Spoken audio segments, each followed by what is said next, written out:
this one is quite bright, and I will hold the jar up and I will look through it.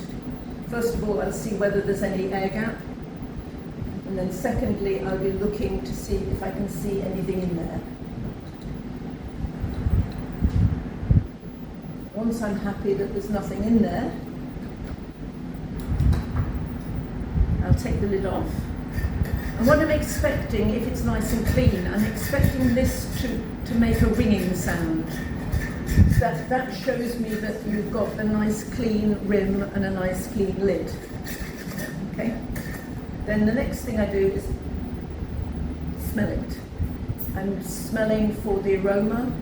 I'm making sure that it's not starting to ferment, because I'll be able to pick that up. But I do it quite close to me, because that's when I can get the best of the aromas. This is smelling nice.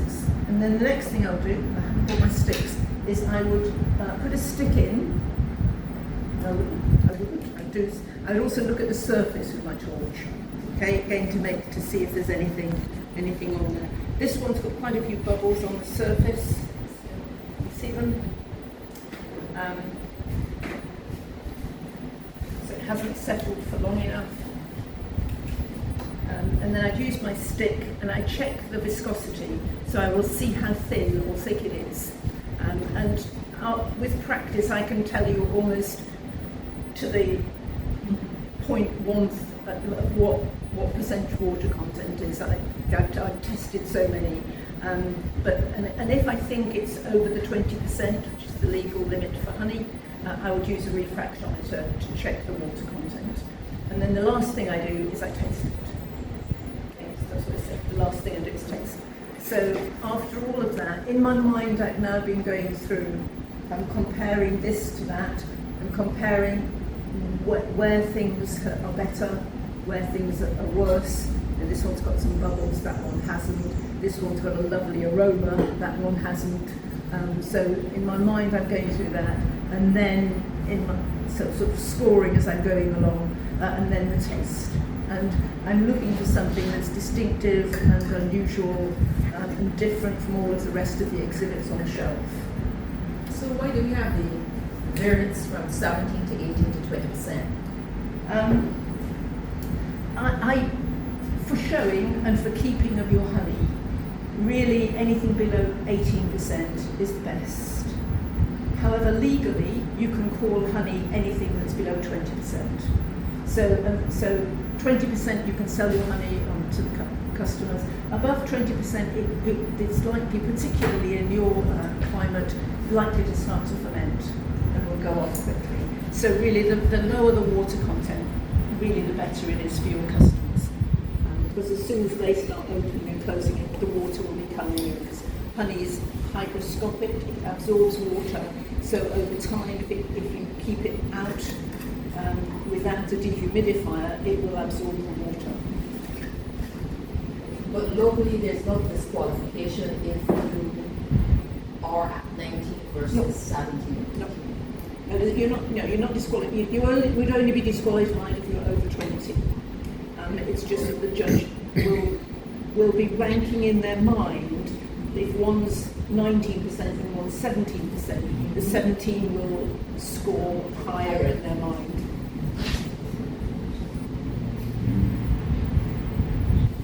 I ask you about set honey. Yes?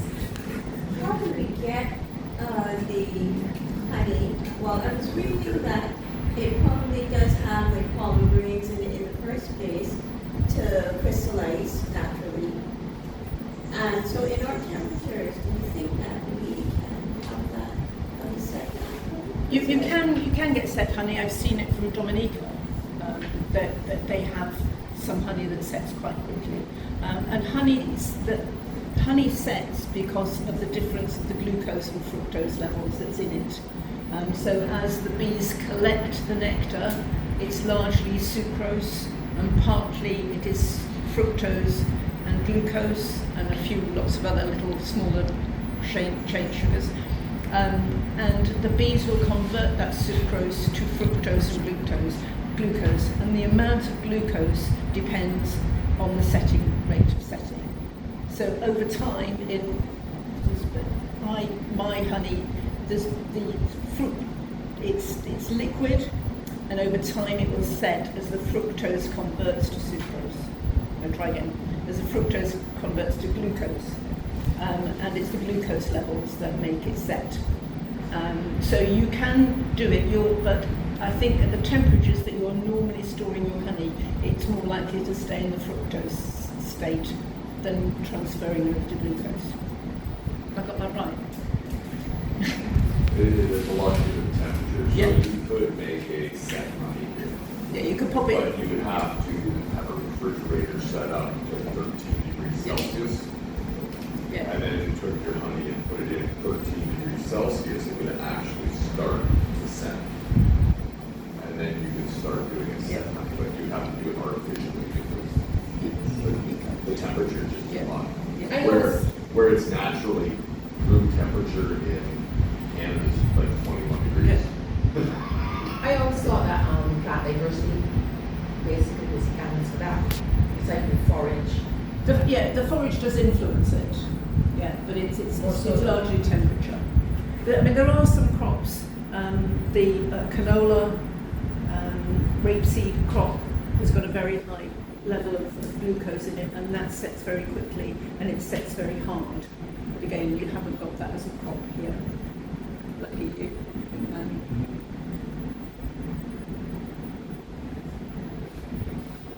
So as far as honey judging is concerned, the judge is looking for the best you can provide him with or her with.